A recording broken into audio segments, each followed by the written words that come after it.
যোৱা কিছুদিনৰ পৰা ডুমডুমা আৰু ইয়াৰ কাষৰীয়া অঞ্চলত অবৈধ ঋণৰ এটা কাৰবাৰ চলি আছিল বুলি আমাৰ হাতলৈ অভিযোগ আহি আছিল আৰু সেইমতে আমি কিছুমান খবৰ ৰাখিছিলোঁ। সেই ভিত্তিতে তিনিচুকীয়া জিলাৰ জ্যেষ্ঠ আৰক্ষী অধীক্ষকৰ নিৰ্দেশত কালি অৰ্থাৎ 22 তাৰিখে প্ৰায় ৰাতি 9 বজাত আমি বৰহাবজান অঞ্চলত এটা চাৰ্চ অপাৰেশ্যন চলাওঁ। সেইমতে আমি 3জন ব্যক্তিৰ ঘৰত আমাৰ যি তথ্য আছিল আমাৰ হাতত, সেইমতে আমি 3জন ব্যক্তিৰ ঘৰত চাৰ্চ অপাৰেশ্যন চলাওঁ আৰু সেইমতে কিছুমান আপত্তিজনক সামগ্ৰী তেওঁলোকৰ ঘৰৰ পৰা বা বিভিন্ন নথিপত্ৰ অন্যান্য কিছুমান সামগ্ৰী আমি উদ্ধাৰ কৰিবলৈ সক্ষম হৈছোঁ।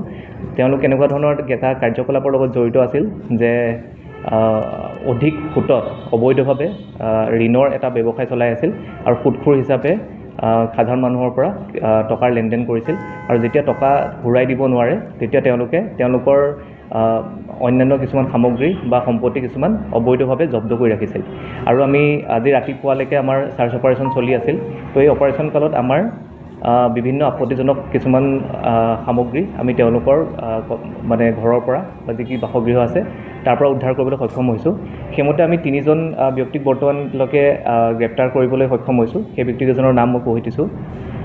নুৰ খান, প্ৰমোদ কুমাৰ চাহু আৰু অতুষ কুমাৰ গুপ্তা। বৰ্তমানলৈকে এই 3জন ব্যক্তিক আটক কৰা হৈছে আৰু তেওঁলোকৰ বাসগৃহৰ পৰা বৰ্তমানলৈকে প্ৰায় 17,50,000 টকা কেছ এমাউণ্ট ৰিকভাৰ কৰা হৈছে। গোল্ড অৰ্নামেণ্টছ অৰ্থাৎ সোণৰ গহনা বা বেলেগ ধৰণৰ সামগ্ৰী প্ৰায় 412.71 গ্ৰাম, চিলভাৰৰ সামগ্ৰী চিলভাৰৰ অৰ্নামেণ্টছ বা অলংকাৰ তেওঁলোকৰ বাসগৃহৰ পৰা পোৱা গৈছে, যিখিনি নথিপত্ৰ তেওঁলোকে দেখাব নোৱাৰিলে সেইখিনি হৈছে 302 গ্ৰাম।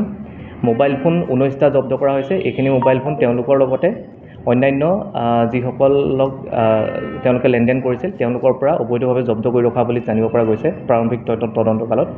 বাকী 9খন গাড়ী বৰ্তমানলৈকে জব্দ কৰা হৈছে। ইয়াৰ ভিতৰত এখন মহিন্দ্ৰা স্কৰপিঅ' আছে, এখন XUV 700 আছে, এখন হিউণ্ডাই ভাৰ্না আৰু বাকীখিনি 2 হুইলাৰ্ছ। এইখিনি বেলেগ বেলেগ ব্যক্তিৰ পৰা জোৰ জবৰদস্তি কৰি বা বিভিন্ন উপায়েৰে তেওঁলোকে দখল কৰি ৰাখিছিল বুলি জানিব পৰা গৈছে। এইবিলাকৰ উপৰিও বিত্তীয় লেনদেনৰ ক্ষেত্ৰত তেওঁলোকে যিবিলাক নথিপত্ৰ ব্যৱহাৰ কৰিছিল বা বেংকৰ পাছবুক এনেকুৱা ধৰণৰ কিছুমান আপত্তিজনক সামগ্ৰী তেওঁলোকৰ বাসগৃহৰ পৰা বৰ্তমানলৈকে জব্দ কৰা হৈছে আৰু বৰ্তমান এটা তদন্ত আমাৰ চলি আছে। 3জন ব্যক্তিক আজি মাননীয় ন্যায়ালয়ত তেওঁলোক কৰোৱা হ'ব। নুৰ খান, প্ৰমোদ কুমাৰ চাহু আৰু অতুষ কুমাৰ গুপ্তা। আৰু পৰৱৰ্তী তেওঁলোকক আৰু তদন্তকালত আৰু কথা হয়তো পোহৰলৈ আহিব।